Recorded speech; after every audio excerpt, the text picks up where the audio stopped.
नमस्कार, मैं हूं अंकुर और आप देख रहे हैं सत्य हिंदी का न्यूज बुलेटिन। एक नजर अब तक की सुर्खियों पर। कांग्रेस ने गुरुवार को एकाधिकारवादियों यानी मोनोपोली उद्योगपति की नई नस्ल पर राहुल गांधी के लेख की भाजपाई आलोचना पर करारा जवाब दिया। कांग्रेस ने भाजपा नेता ज्योतिरादित्य सिंधिया को याद दिलाया कि कैसे सिंधिया शासकों ने ब्रिटिश काल के दौरान ईस्ट इंडिया कंपनी का समर्थन किया था। केंद्रीय मंत्री पर कांग्रेस का तंज तब आया जब सिंधिया ने गुरुवार को इंडियन एक्सप्रेस में गांधी के लेख को टैग किया और कहा कि जो लोग नफरत बेचते हैं उन्हें भारतीय गौरव और इतिहास पर भाषण देने का कोई अधिकार नहीं है। सिंधिया ने कहा कि भारत की समृद्ध विरासत के बारे में राहुल गांधी की अज्ञानता और उनकी औपनिवेशिक मानसिकता ने सभी हदें पार कर दी हैं। इसके बाद कांग्रेस के मीडिया एवं प्रचार विभाग के प्रमुख पवन खेड़ा उतरे। उन्होंने सिंधिया को वर्तमान से लेकर इतिहास याद दिलाकर जमकर धोया। उन्होंने कहा कि महामहिम सिंधिया जी, आपने एकाधिकारवादी निगम यानी मोनोपोली कॉरपोरेट पर राहुल जी के हमले को कुछ ज्यादा ही व्यक्तिगत तौर पर ले लिया। इस कॉरपोरेट ने नवाबों, राजाओं और भारत के राजकुमारों को डराकर भारत को गुलाम बनाकर लूटा था। खेड़ा ने लिखा कि श्रीमंत जयाजीराव सिंधिया जो उस समय ग्वालियर के शासक थे, उन्होंने अपनी सेना को ईस्ट इंडिया कंपनी की मदद के लिए भेजा और विद्रोहियों के खिलाफ कार्रवाई करवाई। इतिहास में यह स्पष्ट है कि श्रीमंत जयाजीराव ने उस एकाधिकारवादी निगम का साथ दिया। हम उनकी वतन परस्ती पर शक नहीं करते, उन पर दबाव रहा होगा। उसी दबाव का जिक्र राहुल गांधी जी ने अपने लेख में किया है। ज्योतिरादित्य सिंधिया को पवन खेड़ा ने जमकर धोया। पवन खेड़ा ने आगे विस्तार देते हुए लिखा कि खैर, ग्वालियर की सेना के कई सैनिक और अधिकारी विद्रोह में शामिल हो गए थे क्योंकि उन्होंने अपने डर से पार पा लिया था। हिंदुस्तानी बागियों के नेता रहे तात्या टोपे और रानी लक्ष्मीबाई ने ग्वालियर पर कब्जा कर लिया था। श्रीमंत जयाजीराव सिंधिया को अपना महल छोड़कर भागना पड़ा, लेकिन बाद में ईस्ट इंडिया कंपनी की मदद से उन्होंने फिर से ग्वालियर पर नियंत्रण हासिल कर लिया था।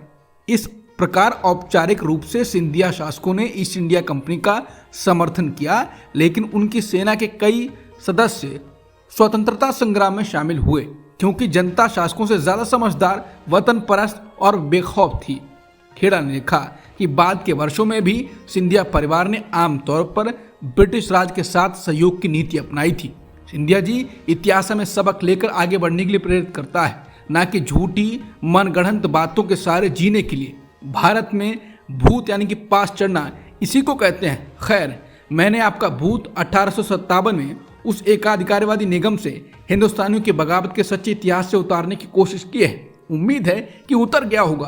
कांग्रेस नेता पवन खेड़ा ने अंत में लिखा, वरना मुझे आपके आवास पर एक पूरा बंडल इतिहास की किताबों का भिजवाना पड़ेगा ताकि आपका भूत उतरे। मालेगांव बम ब्लास्ट की मुलजिम साध्वी प्रज्ञा सिंह ठाकुर ने खुलासा किया है कि उनकी जान खतरे में है। प्रज्ञा का कहना है, अगर जिंदा रही तो कोर्ट जरूर जाएंगी। प्रज्ञा सिंह ने बुधवार देर रात एक्स पर लिखा कि कांग्रेस का टॉर्चर सिर्फ एटीएस कस्टडी तक ही नहीं, मेरे जीवन भर के लिए मृत्युदायी कष्ट का कारण हो गया। ब्रेन में सूजन, आंखों से कम दिखना, कानों से कम सुनना, बोलने में असंतुलन, स्टेरॉयड और न्यूरो दवाओं से पूरे शरीर में सूजन। एक हॉस्पिटल में इलाज चल रहा है। जिंदा रही तो कोर्ट अवश्य जाऊंगी। एक्स पर पोस्ट तस्वीर प्रज्ञा सिंह के चेहरे पर जबरदस्त सूजन की गवाही दे रही है। प्रज्ञा सिंह के करीबी सूत्रों ने बताया कि दीदी दिल्ली के अस्पताल में भर्ती हैं। उनके चेहरे पर सूजन है। सूजन के चलते देखने में उन्हें तकलीफ पेश आ रही है। कई अन्य दिक्कतें भी साथ साथ में हैं। बांग्लादेश के चटगांव में हिंदुओं पर हमले से जुड़ी खबरों को लेकर भारतीय विदेश मंत्रालय में प्रतिक्रिया दी। विदेश मंत्रालय के प्रवक्ता रणधीर जायसवाल ने कहा कि हिंदू समुदाय पर चटगांव में हमला हुआ, उनकी संपत्ति और दुकान लूटे गए। ये सोशल मीडिया पर हिंदू संगठनों को निशाना बनाकर भड़काने वाले पोस्ट के बाद हुआ। इस पोस्ट और गैरकानूनी काम के पीछे चरमपंथी होंगे। रणधीर जायसवाल ने कहा, हम बांग्लादेश की सरकार से एक बार फिर से हिंदुओं की सुरक्षा सुनिश्चित करने और चरमपंथी तत्वों के खिलाफ कड़ी कार्रवाई करने का आग्रह करते हैं। बता दें, बांग्लादेश में सत्ता परिवर्तन के बाद हिंदू अल्पसंख्यकों पर कई बार हमले की खबरें आई थी। अगस्त में प्रधानमंत्री मोदी और मोहम्मद यूनुस के बीच फोन पर बात भी हुई थी। बता दें, बांग्लादेश में हिंदुओं का मुद्दा अमेरिकी चुनाव में भी ट्रंप ने उछाला। ट्रंप ने कहा था कि यह हिंदू अमेरिकियों के दिलों के करीब का मुद्दा है। उन्होंने अमेरिका और विश्व स्तर पर हिंदू समुदाय के अधिकारों की रक्षा के बारे में बात की। इस कदम का हिंदू अमेरिकियों ने स्वागत किया।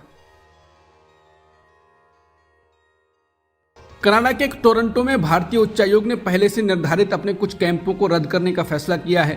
भारतीय उच्चायोग के मुताबिक भारतीय कैंपों के आयोजन को मिनिमम सुरक्षा देने में मनाही होने के बाद हमने कुछ शिविरों को रद्द करने का फैसला किया। बता दें, भारत और कनाडा के बीच रिश्तों में लंबे वक्त से तनाव जारी है। हाल ही में कनाडा के हिंदू मंदिर पर हमले की खबर भी आई थी। इसके बाद तनाव और बढ़ गया है।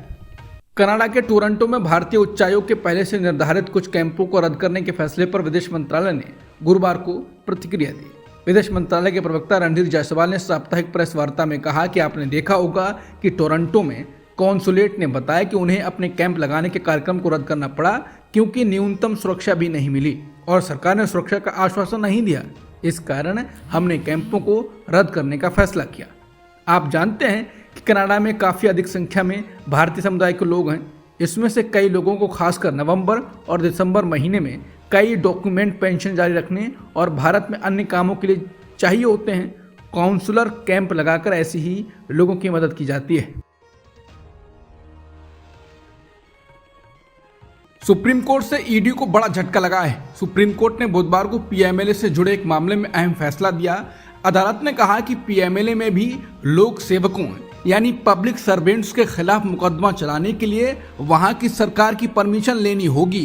कोर्ट ने बुधवार को कहा कि सीआरपीसी की धारा 197(1) के तहत प्रावधान है कि सरकारी अधिकारियों और जजों के खिलाफ केस चलाने के लिए सरकार से मंजूरी लेनी होती है।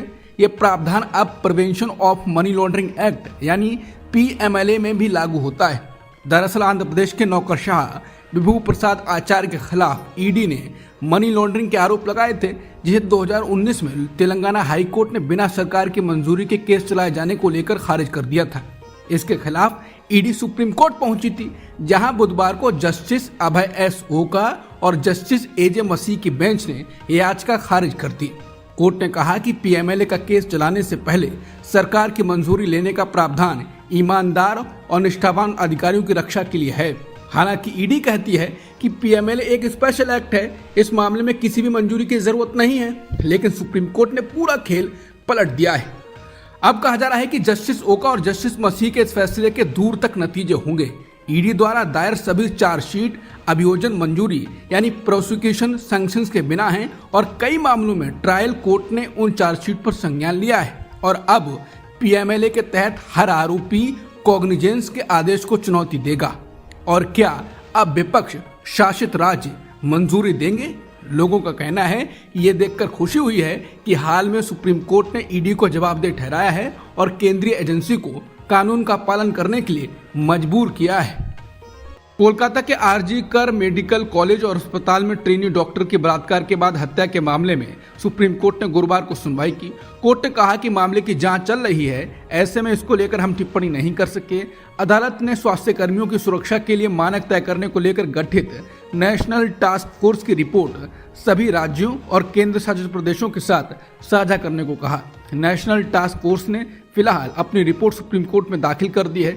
लाइव लॉ के अनुसार सुप्रीम कोर्ट ने मामले को पश्चिम बंगाल से बाहर किसी दूसरे राज्य में ट्रांसफर करने से इनकार कर दिया। बीजेपी नेता मिथुन चक्रवर्ती के खिलाफ भड़काऊ भाषण देने के आरोप में 2 एफआईआर दर्ज की गई हैं। ये एफआईआर कोलकाता के पुलिस थानों में दर्ज हुई हैं। मामला भाजपा सदस्यता अभियान के दौरान हुए एक कार्यक्रम से जुड़ा हुआ है। बीएनएस की धारा 192 और 196 के तहत एफआईआर दर्ज होने के बाद पुलिस ने जांच शुरू कर दी है। मिथुन पर आरोप है कि उन्होंने रैली के दौरान जो भाषण दिए थे वो भड़काऊ हैं और इससे सामाजिक सद्भाव बिगड़ सकता है। बता दें, बीती 27 अक्टूबर को सॉल्ट लेक इलाके में बीजेपी के सदस्यता अभियान से जुड़ा एक कार्यक्रम हुआ था। इस कार्यक्रम में केंद्रीय गृह मंत्री अमित शाह मौजूद थे।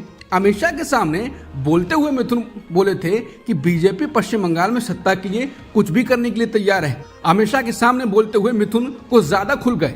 उन्होंने टीएमसी नेता हुमायूं कबीर के लोकसभा में दिए गए बयान का जिक्र किया और उनके बयान के जिक्र के बाद कहा कि यहाँ की 70% मुस्लिम आबादी है और 30% हिंदू। अगर तुम भागीरथी नदी में फेंकोगे तो एक दिन हम भी तुम्हें फेंकेंगे, लेकिन भागीरथी नदी में नहीं, क्योंकि वो हमारी माँ है और हम तुम्हें दूसरी ओर दफना देंगे। शिवसेना प्रमुख उद्धव ठाकरे ने राज्य विधानसभा चुनावों के लिए वचननामा जारी किया है। इस दौरान उन्होंने कहा कि मैंने अभी शिवसेना की ओर से महाविकास आघाड़ी की सरकार आने के बाद हम क्या क्या करेंगे, जनता की सेवा हम कैसे करेंगे, उसके लिए वचननामा जनता के सामने रखा है। हम जो कहते हैं वो करते हैं। हमने कई वादे पूरे किए हैं और आज भी हमने जो वादे किए हैं वो सरकार बनने पर पूरे किए जाएंगे। ठाकरे ने कहा कि हमने बुधवार को MVA की 5 गारंटियों के बारे में बताया था। आज हम अपनी घोषणा पत्र जारी कर रहे हैं। हमने जो 5 गारंटी बताई थी उनमें हम कुछ और योजनाएं इस घोषणा पत्र में जोड़ रहे हैं। हम जल्द ही MVA का विस्तृत घोषणा पत्र भी लॉन्च करेंगे। गुरुवार की सुबह भी जम्मू कश्मीर विधानसभा सत्र की शुरुआत हंगामेदार रही। विधानसभा में इंजीनियर रशीद के भाई और विधायक खुर्शीद अहमद ने अनुच्छेद 370 के समर्थन वाले बैनर दिखाए, जिसके बाद हंगामा शुरू हो गया। धक्का मुक्की हुई, हाथापाई की बातें तक कही जा रही हैं। विपक्ष के नेता सुनील शर्मा ने 370 के समर्थन वाले बैनर दिखाए जाने पर अपनी आपत्ति दर्ज कराई थी। इस हंगामे के बाद सदन की कार्रवाई को कुछ देर के लिए रोकना पड़ा। झारखंड में विधानसभा चुनाव से पहले झारखंड मुक्ति मोर्चा और बीजेपी के बीच टकराव बढ़ता जा रहा है। मुख्यमंत्री हेमंत सोरेन ने सोशल मीडिया एक्स पर एक पोस्ट शेयर कर कहा है कि अगर हिम्मत है तो सामने से लड़ो, कायर की तरह पीछे से वार क्यों। उन्होंने एक समाचार की हेडलाइन भी पोस्ट की है। इसमें दावा किया गया है कि उनकी छवि को खराब करने के लिए बहुत पैसे खर्च किए गए। सोरेन ने कहा कि कभी ईडी, कभी CBI, कभी कोई एजेंसी, कभी कोई और मेरी छवि खराब करने के लिए अरबों रुपए खर्च किए जा रहे हैं। स्थिति अजीब है। BBC की रिपोर्ट के मुताबिक अमेरिका में न्याय मंत्रालय और अमेरिकी विशेष अधिवक्ता जैक स्मिथ ट्रंप पर चल रहे संघीय अभियोगों को बंद करने के बारे में चर्चा कर रहे हैं। रिपोर्ट में सूत्रों के हवाले से कहा गया है कि इस चर्चा के पीछे देश में लंबे समय से मौजूदा राष्ट्रपति पर किसी भी तक के अभियोग को न चलाने की नीति है। स्मिथ फिलहाल ट्रंप पर चल रहे कई मामलों की अगुवाई कर रहे हैं। ट्रंप जल्द ही अमेरिका के ऐसे पहले राष्ट्रपति बन जाएंगे जिनके खिलाफ कई मामले लंबित हैं। बता दें, इन मुकदमों में गोपनीय दस्तावेजों को गलत तरीके से रखने और साल 2020 के राष्ट्रपति चुनाव के नतीजों को पलटने की कोशिश से जुड़े मामले भी शामिल हैं। ट्रंप अमेरिका के राष्ट्रपति चुन लिए गए हैं, लेकिन अभी उनको ये पद संभालने में कम से कम 74 दिनों का इंतजार करना पड़ेगा। दरअसल अमेरिकी राष्ट्रपति चुनाव की परंपरा के तहत पुराने राष्ट्रपति नए चुने गए राष्ट्रपति को सत्ता का हस्तांतरण करते हैं। इसी प्रक्रिया के तहत नए अमेरिकी राष्ट्रपति अपनी शपथ लेते हैं और फिर उनका कार्यकाल शुरू होता है। इसी प्रक्रिया की वजह से ट्रंप का शपथ ग्रहण समारोह 20 जनवरी से पहले नहीं होगा। तब तक मौजूदा राष्ट्रपति जो बाइडेन ही व्हाइट हाउस में बने रहेंगे। हालांकि राजनीतिक रूप से देखें तो उनके पास बहुत सीमित शक्तियां और अधिकार होंगे। कमला हैरिस ने चुनाव में हार मान ली है। इसके साथ ही उन्होंने कहा है कि वो लोकतंत्र के लिए लड़ाई लड़ना जारी रखें। राष्ट्रपति चुनाव में ट्रंप के हाथों अपनी हार के बाद हार्वर्ड विश्वविद्यालय में अपने भाषण में कमला हैरिस ने अपनी हार स्वीकार करते हुए कहा कि सत्ता का शांतिपूर्ण हस्तांतरण होगा। कमला ने अपने भाषण में कहा कि इससे पहले मैंने ट्रंप के साथ बात की और उन्हें उनकी जीत के लिए बधाई दी। मैंने उन्हें यह भी बताया कि हम उनके और उनकी टीम को उनके हस्तांतरण में मदद करेंगे और हम सत्ता के शांतिपूर्ण हस्तांतरण में जुटेंगे। समझा जाता है कि हम कमला हैरिस का शांतिपूर्ण सत्ता हस्तांतरण की बात करना एक तरह से ट्रंप पर तंज भी है, क्योंकि पिछली बार 2020 में जब ट्रंप चुनाव हार गए थे तो उन्होंने हार स्वीकार नहीं की थी और बाद में कैपिटल हिल बिल्डिंग हिंसा हुई थी। ट्रंप के आने के बाद भारत में एक वर्ग खुश है। हालांकि वो ये भूल जाता है कि ट्रंप के कारण भारत और भारतीयों को परेशानी होने वाली है।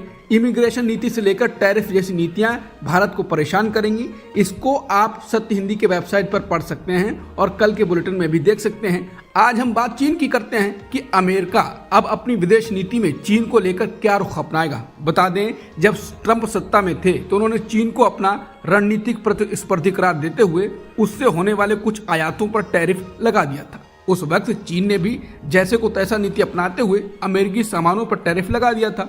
हालांकि बाद में दोनों देशों के बीच इस तनाव को कम करने की भी कोशिशें हुई, लेकिन कोविड संकट ने इन्हें नाकाम कर दिया। बाद में रिश्ते और खराब हो गए जब ट्रंप ने कोविड को चीनी वायरस करार दिया। बाइडेन प्रशासन ने भले ही चीन के प्रति अधिक जिम्मेदारी भरी नीति अपनाने का दावा किया, लेकिन सच तो यही है कि उसने ट्रंप के शासन में चीन से होने वाले आयात पर लगाए गए कुछ टैरिफ ज्यों के त्यों रहने दिए। बता दें, ट्रंप ने चीन के राष्ट्रपति शी जिनपिंग को एक साथ ब्रिलियंट और खतरनाक कहकर तारीफ की थी। लगभग 1 अरब 40 करोड़ से अधिक आबादी के इस देश पर शी जिनपिंग जिस कड़ाई से शासन करते हैं, ट्रंप उससे प्रशंसा की निगाह से देखते हैं। ट्रंप के विरोधियों को इसमें उनके तानाशाह रवैये की झलक दिखती है। ट्रंप एक और अहम बदलाव कर सकते हैं। चीन को रोकने के लिए बाइडेन प्रशासन चीन के पड़ोसी देशों के साथ मजबूत सुरक्षा संबंध बनाने की नीति का समर्थक है, लेकिन ट्रंप इस नीति से पीछे हट सकते हैं।